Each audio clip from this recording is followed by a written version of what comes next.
The story of the frog and the scorpion. Y'all familiar with the story? The frog and the scorpion meet at the riverbank at the same time. The frog can't swim across, but the scorpion can. And so the frog is asked the scorpion if he could jump on his back so he can catch a ride to the other side. And the scorpion, and then he thought about it. The frog thought about it. He's like, no, I'm not going to do that because if I jump on your back, you're going to sting me and I'll die. And the scorpion's like, man, why would I do that? If I sting you and you're trying to die, you're going to pull me down with you. He's like, you know what? You're right. He jumped on his back. They get out there halfway. Scorpion stings the frog. Frog can't believe it. He's like, man, you just told me we both going to die. And as they both are about to die, the scorpion says and the frog says to the scorpion, well, why would you do that?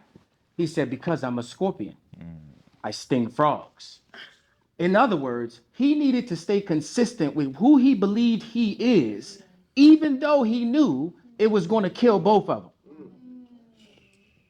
So just consider for a second that what lives in your blind spot, the part you can't see, is that little girl is being consistent with who she believes she needs to be, because that's the same thing that causes us to see those same traits in that other person who's nowhere near the other person.